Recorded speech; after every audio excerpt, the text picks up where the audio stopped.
ഹരേ കൃഷ്ണ. എല്ലാവർക്കും മാധവത്തിലേക്ക് സ്വാഗതം. ഇന്ന് ഞാൻ പറയാൻ വന്നിരിക്കുന്നത് അഷ്ടലക്ഷ്മികളെക്കുറിച്ചാണ്. നമുക്കെല്ലാവർക്കും അറിയാം, മഹാലക്ഷ്മി ഭഗവാൻ നാരായണൻ്റെ ഭാര്യയാണ്.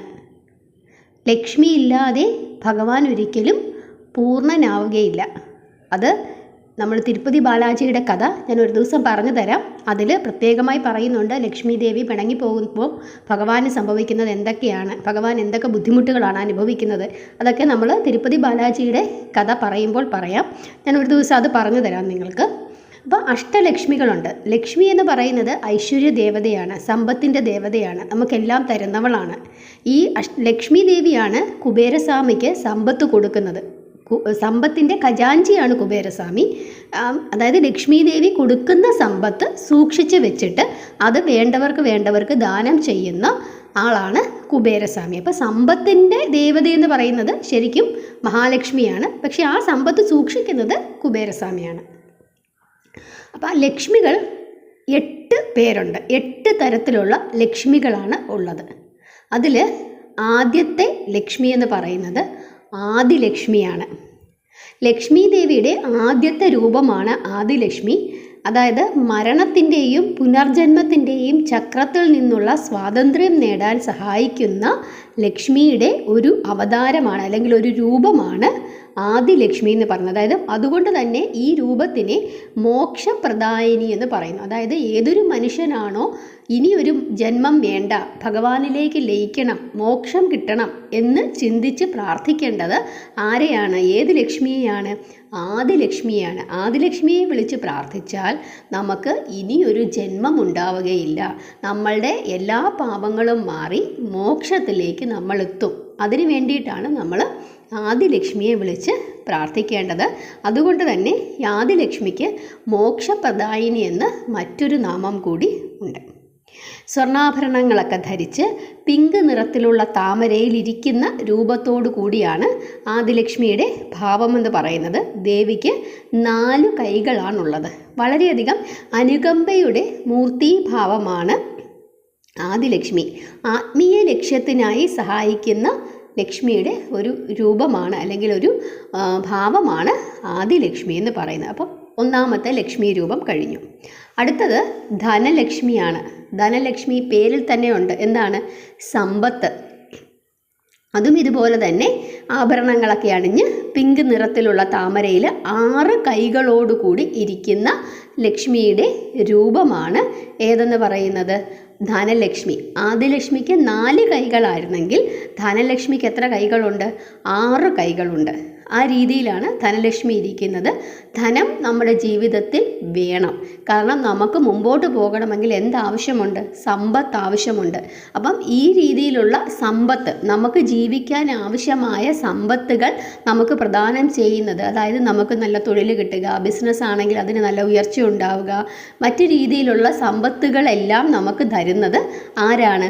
ധനലക്ഷ്മിയാണ്. അപ്പം നമുക്ക് സമ്പത്തുണ്ടാകുന്നതിന് വേണ്ടി, ധനമുണ്ടാകുന്നതിന് വേണ്ടി, നമ്മളുടെ ബിസിനസ് വിജയിക്കുന്നതിന് വേണ്ടി, അല്ലെങ്കിൽ പ്രൊമോഷൻ കിട്ടുന്നതിന് വേണ്ടി, ഇങ്ങനെയൊക്കെയുള്ള കാര്യങ്ങൾക്കൊക്കെ വേണ്ടി നമ്മൾ ആരെയാണ് പ്രാർത്ഥിക്കേണ്ടത്?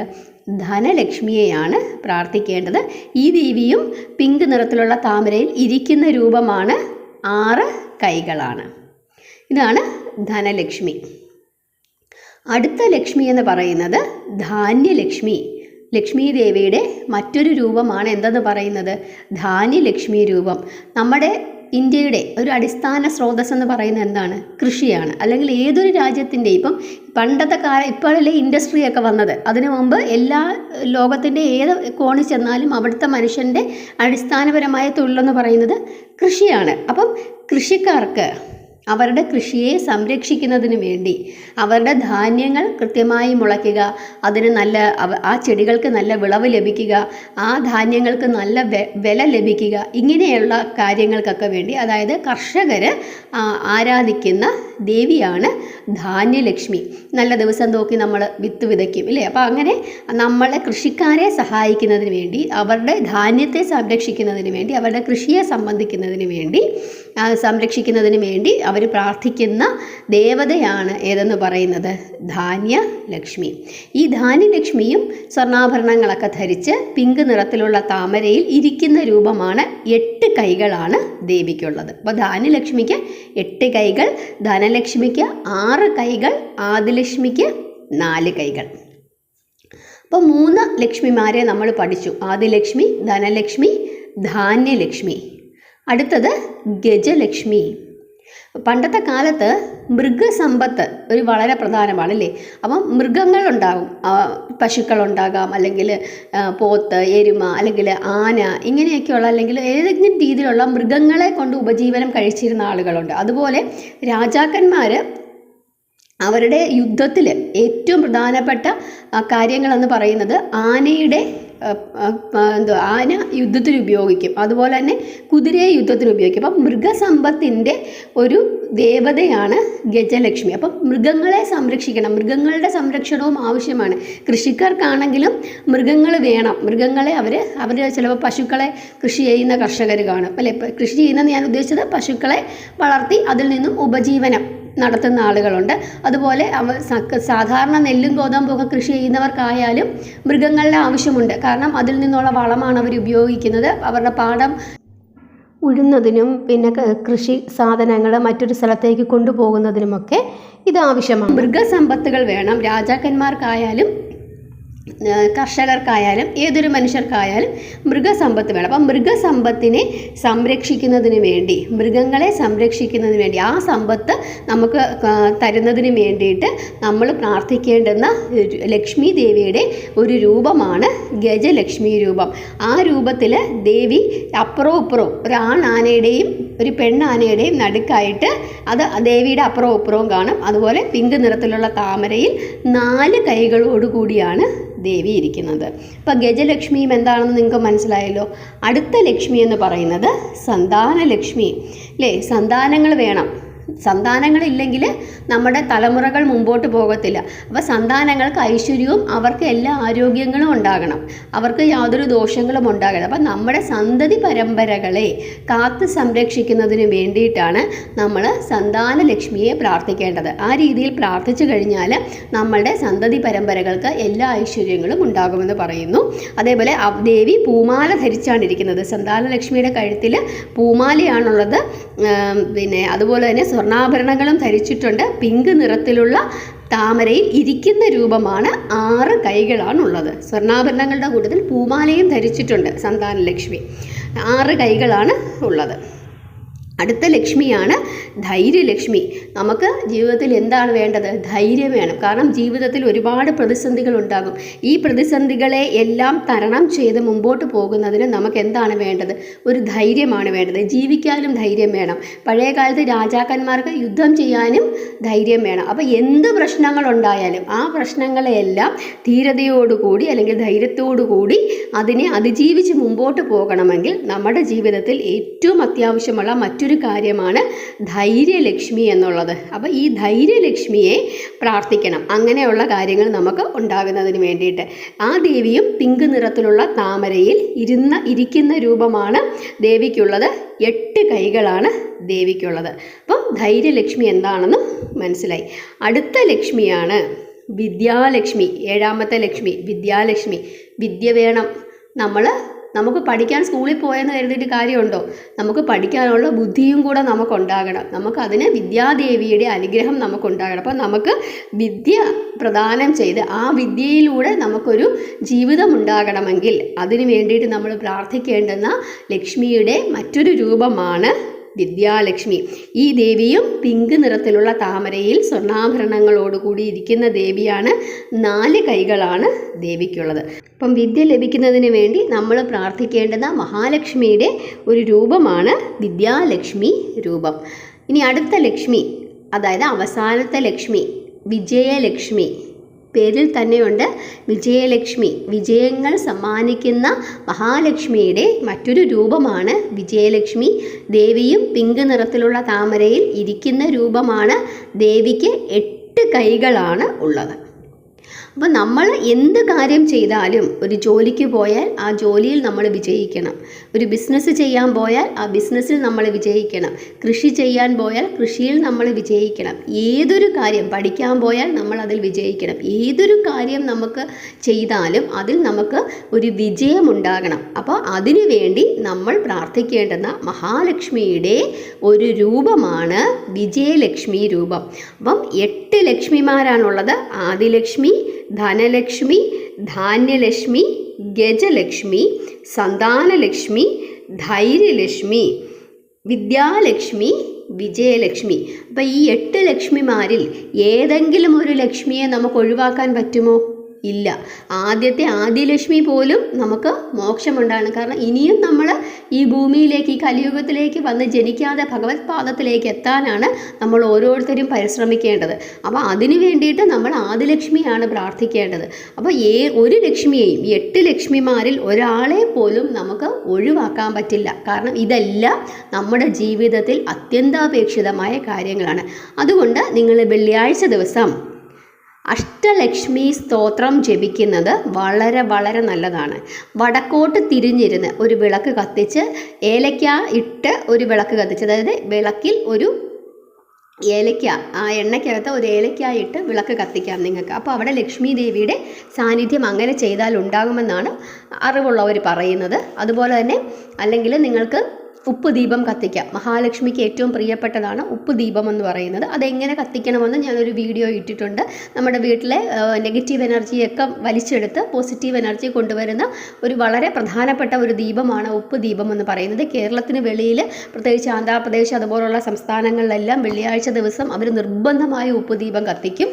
എന്നിട്ട് അവർ അഷ്ടലക്ഷ്മിയെ പ്രത്യേകമായി വെള്ളിയാഴ്ച ദിവസം അഷ്ടലക്ഷ്മിയെയും കുബേരസ്വാമിയെയും ഒക്കെ അവർ പ്രാർത്ഥിക്കാറുണ്ട് വെള്ളിയാഴ്ച ദിവസം. പ്രത്യേകിച്ച് ബാലാജി, അവിടെ ഏറ്റവും പ്രധാനപ്പെട്ട ദേവതയാണല്ലോ ബാലാജി, അവരെയും അവർ പ്രത്യേകമായി പ്രാർത്ഥിക്കാറുണ്ട്. അപ്പം നമ്മൾ ഓരോരുത്തരും നമ്മൾ വിചാരിക്കും എന്തിനാണ് നമ്മൾ ഇങ്ങനെയൊക്കെ പ്രാർത്ഥിക്കുന്നത്, പക്ഷേ പ്രാർത്ഥന മാത്രമാണ് ഈ കലിയുഗത്തിൽ നമുക്ക് കൈമുതലായിട്ടുള്ളൂ. അപ്പോൾ ആ കുറച്ച് സമയം, 1 മണിക്കൂർ അല്ലെങ്കിൽ അരമണിക്കൂർ സമയം ഇങ്ങനെയുള്ള പ്രാർത്ഥനകൾക്ക് വേണ്ടി ഓരോ ദിവസവും നിങ്ങൾ മാറ്റിവെച്ചാൽ നിങ്ങൾക്ക് തന്നെ മനസ്സിലാവും കുറേശ്ശെ ഇങ്ങനെയുള്ള ഈ കാര്യങ്ങൾ നമ്മുടെ ജീവിതത്തിൽ വ്യത്യാസങ്ങൾ വരുത്തുന്നത്. നമ്മൾ ഹിന്ദു മതത്തിൽപ്പെട്ടവരാണ് നമ്മുടെ ജീവിതത്തിൽ ഒരു പ്രാർത്ഥനയ്ക്ക് വേണ്ടി ഒരു പ്രത്യേക നിഷ്ഠയോ സമയമോ ഒന്നും വെക്കാതിരിക്കുന്നത്. പക്ഷേ മറ്റു മതസ്ഥരെ നോക്കിക്കോളൂ, അവർ കൃത്യമായി 5 നേരം നിസ്കരിക്കണമെങ്കിൽ അവർ 5 നേരം നിസ്കരിക്കും. വൈകുന്നേരം എല്ലാവരും കുടുംബ പ്രാർത്ഥന ചെയ്യണമെങ്കിൽ അവരത് പ്രാർത്ഥിക്കും.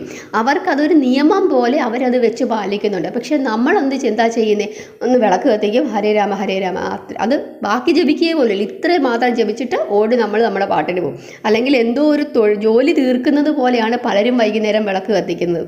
ഇതൊരു ജോലി, ചായ തിളപ്പിക്കുന്നത് പോലെ അല്ലെങ്കിൽ ചോറ് വെക്കുന്നത് പോലെ ഒരു ജോലിയാണ് വൈകുന്നേരം വിളക്ക് കത്തിക്കുന്നത്.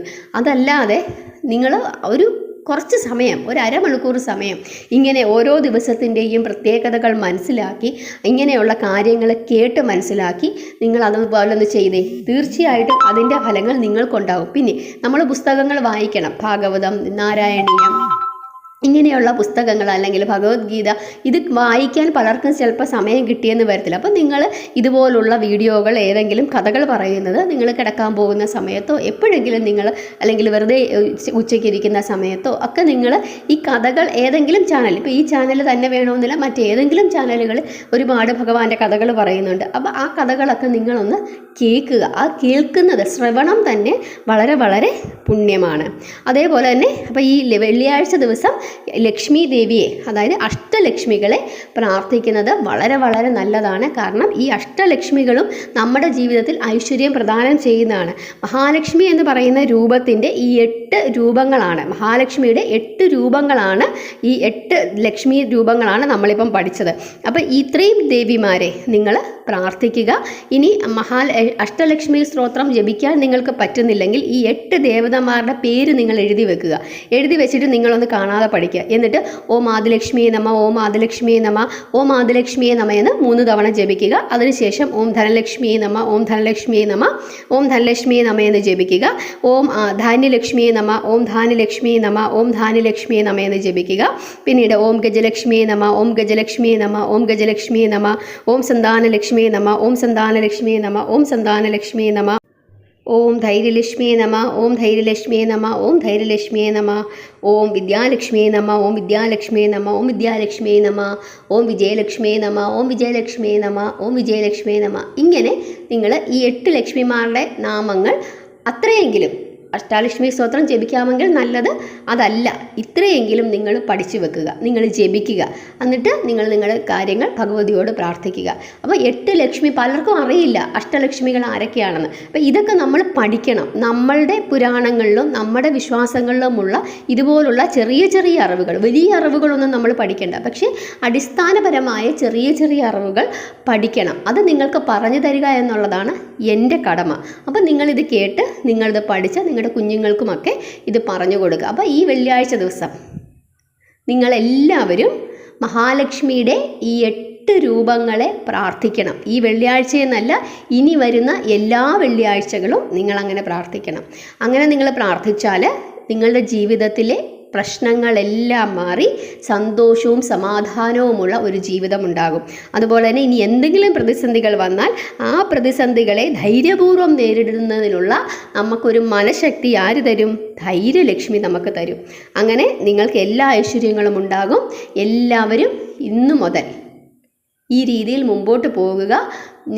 വെള്ളിയാഴ്ച ദിവസം അഷ്ടലക്ഷ്മി സ്തോത്രം ജപിക്കുക. സ്തോത്രം ജപിക്കാൻ പറ്റുന്നില്ലെങ്കിൽ നിങ്ങൾ എന്ത് ചെയ്യുക?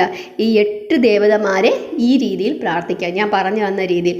അത് നിങ്ങൾക്ക് ബസ്സിലിരുന്ന് ജപിക്കാം, ജോലി സ്ഥലത്തിരുന്ന് ജപിക്കാം. ഈ 8 ദേവതമാരുടെ പേര് ഓർത്തിരുന്നാൽ മതി, വേറെ ഒന്നും നിങ്ങൾ ചെയ്യണ്ട. അതുപോലെ വ്യാധഗീതയുടെ കഥ ഞാൻ ഇട്ടിരുന്നു, ഇതിൻ്റെ തൊട്ട് മുമ്പലത്തെ വീഡിയോ. ആ വീഡിയോ നിങ്ങളെല്ലാവരും പോയി കാണണം. വളരെ വളരെ പ്രധാനപ്പെട്ട ഒരു കാര്യമാണ് ഞാനതിൽ പറയുന്നത്. കാരണം ഈ മാർഗശീർഷ മാസത്തിൽ ഭഗവാന്റെ കഥകൾ നമ്മൾ കേൾക്കണം. അത് നമ്മൾക്ക് വളരെ വളരെ പുണ്യമാണ്. ശ്രവണം വളരെ നല്ലതാണ്. അതുപോലെ തന്നെ നിങ്ങൾ യാത്ര ചെയ്യുമ്പം നിങ്ങൾ ഹരേ രാമ ഹരേ രാമ രാമ രാമ ഹരേ ഹരേ, ഹരേ കൃഷ്ണ കൃഷ്ണ കൃഷ്ണ ഹരേ ഹരേ എന്ന മഹാമന്ത്രം, ഇത് വളരെ വലിയ മഹാമന്ത്രമാണ്. അതിനെപ്പറ്റി ഞാൻ ഇനി ഒരു വീഡിയോ ഇടാം. അത് നിങ്ങൾ അങ്ങനെ ജപിക്കുക. അതല്ല, നിങ്ങൾക്ക് മറ്റേത് ദേവനെയാണോ നിങ്ങൾക്ക് ഇഷ്ടമുള്ളത് ആ ദേവനെ നിങ്ങൾ ഇങ്ങനെ ജപിച്ചുകൊണ്ടിരിക്കുക. അതായത് നിങ്ങൾക്ക്, ഞാൻ ബസ്സിൽ യാത്ര ചെയ്യുന്നതിന് നിങ്ങൾ വെറുതെ ഇരിക്കുക. നമ്മൾ ബാക്കി സമയം ചിലപ്പോൾ നമ്മൾ ഓഫീസിൽ പോകുമ്പോൾ നമ്മൾ ഓഫീസിലെ ജോലികൾ ചെയ്യുമായിരിക്കും, വീട്ടിലിരിക്കുമ്പോൾ നമ്മൾ വീട്ടിലെ ജോലികൾ ചെയ്യുന്നുണ്ടാവും. അതല്ല, വെറുതെ ഇരിക്കുന്ന സമയങ്ങളിൽ നിങ്ങൾ എന്ത് ചെയ്യുക? നിങ്ങളിങ്ങനെ ജപിച്ചുകൊണ്ടേയിരിക്കുക. അത് നിങ്ങളുടെ ശരീരത്തിനെയും മനസ്സിനെയും ഒരേപോലെ ശുദ്ധമാക്കും. അപ്പോൾ ചിലർ നമ്മളിങ്ങനെ പ്രാർത്ഥിച്ചുകൊണ്ടിരിക്കുന്ന കാണുമ്പോൾ ചിലരെന്ത് ചെയ്യും? നമ്മളെ കളിയാക്കും. അയ്യോ ഇവർ ഭക്തി മൂത്ത് വട്ടായി എന്നൊക്കെ പറയും. നിങ്ങളതൊന്നും കാര്യമാക്കണ്ട. കാരണം നമ്മൾ ഒരു ട്രെയിനിൽ ദൂരയാത്ര ചെയ്യുന്നു എന്ന് വിചാരിക്കുക. അപ്പോൾ ദൂരയാത്ര ചെയ്യുന്ന സമയത്ത് നമ്മളുടെ തൊട്ടടുത്ത് ചില മുസ്ലിം സഹോദരങ്ങളുണ്ടെങ്കിൽ, ഞാൻ വളരെ നേരിട്ട് കണ്ടിട്ടുള്ള കാര്യങ്ങളാണ്, കൃത്യമായി അവരവരുടെ സമയമാവുമ്പോൾ അവർ ആ ട്രെയിനിലിരുന്ന് നിസ്കരിക്കുന്ന കാണാറുണ്ട്. അപ്പോൾ എനിക്ക് വളരെ സന്തോഷം തോന്നാറുണ്ട്. കാരണം ഒരു ട്രെയിൻ യാത്രയിൽ പോലും അവരവരുടെ പ്രാർത്ഥന, ആ സമയത്തുള്ള പ്രാർത്ഥന അവർ മുടക്കാറില്ല. അവർ കൃത്യമായി അവരുടെ നോമ്പുകളും വ്രതങ്ങളും ഒക്കെ എടുക്കുന്നുണ്ട്. നമുക്കാണ് ഇതൊന്നും ചെയ്യാനും വയ്യ. ആരെങ്കിലും ചെയ്യുമ്പോൾ അവരെ ഇട്ട് കളിയാക്കും. എനിക്ക് വളരെ അടുത്ത് എൻ്റെ ഒരു കൂട്ടുകാരിയുണ്ട്. ആ കൂട്ടുകാരി ഒരു ക്രിസ്ത്യൻ വിഭാഗത്തിൽപ്പെട്ട കൂട്ടുകാരിയാണ്. അവരുടെ കയ്യിൽ എപ്പോഴും ഒരു ജപമാല കാണും. എപ്പോഴും അവർ വെറുതെ ഇരിക്കുന്ന സമയത്ത് അവരിങ്ങനെ ജപിച്ചുകൊണ്ടിരിക്കുന്നത് കാണാം. ഞാൻ ഒരിക്കലും അവരെ കളിയാക്കാറില്ല. മറ്റുള്ളവർ അവരെ കളിയാക്കുന്നത് ഞാനൊരിക്കലും കണ്ടിട്ടില്ല. അവരുടെ മതവിശ്വാസത്തിൽപ്പെട്ട ആളുകൾ പോലും അവരെപ്പറ്റി വളരെ നല്ല അഭിപ്രായമാണ് എന്നോട് പറഞ്ഞിട്ടുള്ളത്. ഇവർ വളരെ ദൈവഭയമുള്ള ആളാണെന്ന്. അത് കേട്ടപ്പോൾ എനിക്ക് വലിയ സന്തോഷവും തോന്നി. പക്ഷേ ഞാനത് ചെയ്യുമ്പോൾ, ഇതേ കാര്യം ഞാനിരുന്ന് ജപിക്കുകയാണെങ്കിൽ എൻ്റെ മതവിഭാഗത്തിൽപ്പെട്ട ആളുകൾ എന്നെ കുറ്റം പറയും. അയ്യോ ഭ്രാന്ത് മൂത്തു, ഭക്തിയായി, ഈ ഭക്തി മൂത്ത് ഭ്രാന്തായി, ഇത് വെറുതെ ഇരുന്ന് ജപിക്കുന്നു എന്നൊക്കെ പറഞ്ഞ് കളിയാക്കും. ഇത് നമ്മുടെ മനുഷ്യരിൽ നമ്മൾ വേർതിരിച്ച് കാണുന്ന കാര്യങ്ങളാണ്. അവർ ചെയ്യുമ്പോൾ നമ്മൾ ആരും നമ്മളും കുറ്റം പറയുന്നില്ല, അവരുടെ കൂട്ടത്തിലുള്ള ആളുകളും കുറ്റം പറയുന്നില്ല. പക്ഷേ ഒരിക്കലും ഞാൻ ജപിക്കുമ്പോൾ എന്നെ അന്യമതത്തിൽപ്പെട്ട ആരും എന്നെ കുറ്റം പറഞ്ഞിട്ടില്ല.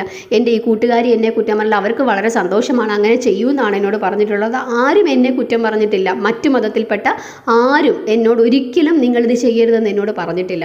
അവർക്കത് കാണുമ്പോൾ വളരെ സന്തോഷമാണ്. അവരെന്നോട് ആ കാര്യങ്ങൾ ചോദിച്ച് മനസ്സിലാക്കാറുണ്ട്. പക്ഷേ എന്നെ കുറ്റം പറഞ്ഞിട്ടുണ്ട് ആര്? എൻ്റെ മതവിഭാഗത്തിൽപ്പെട്ട എൻ്റെ കുടുംബത്തിൽ നിന്നുള്ള ആളുകൾ പോലും എന്നെ കുറ്റം പറഞ്ഞിട്ടുണ്ട് ഞാനിരുന്ന് വെറുതെ ഇരുന്ന് ജപിക്കുമ്പോൾ. അപ്പോൾ ഇതാണ് നമ്മൾ ശ്രദ്ധിക്കേണ്ടത്. മറ്റുള്ള ആളുകൾ അവർ പലതും പറയും. നിങ്ങളത് കേട്ട് അതിലൊന്നും തലവെച്ച് കൊടുക്കാതെ നിങ്ങൾ നിങ്ങളുടെ പ്രാർത്ഥനയുമായി മുമ്പോട്ട് പോയാൽ തീർച്ചയായിട്ടും അതിൻ്റെ ഐശ്വര്യം നിങ്ങൾക്ക് മാത്രമായിരിക്കും ഉണ്ടാകുന്നത്. നമുക്ക് നല്ല കാലം വന്നാൽ നമുക്ക് എല്ലാവരും ഉണ്ട്, ചീത്തയാണെങ്കിൽ ആരുമില്ല. ആ കാര്യം മനസ്സിൽ വെച്ച് നിങ്ങൾ നിങ്ങളുടെ പ്രാർത്ഥനയുമായി മുമ്പോട്ട് പോവുക. എല്ലാവർക്കും എല്ലാ ഐശ്വര്യങ്ങളും ഉണ്ടാകണം. അതാണ് എൻ്റെ ഏറ്റവും വലിയ ആഗ്രഹം. അതുകൊണ്ട് വെള്ളിയാഴ്ച ദിവസത്തെ പ്രാർത്ഥന നിങ്ങൾ മുടക്കരുത്. ഏകാദശികളൊക്കെ എല്ലാവരും എടുക്കണം. മാസത്തിൽ 2 ഏകാദശിയുണ്ട്. നിർബന്ധമായും ആ ഏകാദശി നമ്മളെ കൊണ്ട് പറ്റുന്ന രീതിയിൽ ആ ഏകാദശി നമ്മൾ എടുക്കണം. അതുപോലെ പ്രദോഷത്തിൻ്റെ ദിവസങ്ങൾ പ്രദോഷം എടുക്കാൻ പറ്റുന്നവരെടുക്കുക. ഇല്ലെങ്കിൽ പ്രാർത്ഥന, നമുക്ക് വ്രതം എടുക്കുക അല്ലെ പട്ടിണി കിടക്കുക എന്നുള്ളതല്ല. നമ്മുടെ ആ പ്രാർത്ഥനകൾ ഓരോ ദിവസവും നമ്മൾ ചെയ്യേണ്ടുന്ന പ്രാർത്ഥനകൾ നമ്മൾ നിർബന്ധമായും ചെയ്യണം. അതാണ് എനിക്ക് നിങ്ങളോട് പറയാനുള്ളത്. അതുപോലെ സംക്രാന്തി, ധനുസംക്രാന്തി, ആ ധനുസംക്രാന്തിയിൽ എല്ലാവരും സൂര്യഭഗവാനെ പ്രാർത്ഥിക്കണം, കുബേരസ്വാമിയെ പ്രാർത്ഥിക്കണം, ഭഗവാൻ മഹാവിഷ്ണുവിനെ പ്രാർത്ഥിക്കണം. ഇങ്ങനെയുള്ള കാര്യങ്ങളെല്ലാം ചെയ്യണം. സംക്രാന്തി ദിവസം നിങ്ങൾ ഒരു കാരണവശാലും സൂര്യഭഗവാന്റെ പ്രാർത്ഥന നിങ്ങൾ മുടക്കരുത്. പായസം വെക്കാനോ അല്ലെങ്കിൽ ആ രീതിയിലുള്ള പൂജകളൊന്നും ചെയ്യാൻ കഴിയില്ലെങ്കിലും നിങ്ങൾ പ്രാർത്ഥിക്കണം. ആ വീഡിയോ എല്ലാവരും പോയി കാണണം. അപ്പോൾ വെള്ളിയാഴ്ചത്തെ പ്രാർത്ഥന നിങ്ങൾ മറക്കരുത്. അഷ്ടലക്ഷ്മികളെയാണ് പ്രാർത്ഥിക്കേണ്ടത്. എല്ലാവർക്കും എല്ലാ ഐശ്വര്യങ്ങളും ഉണ്ടാകട്ടെ. ഹരേ കൃഷ്ണ.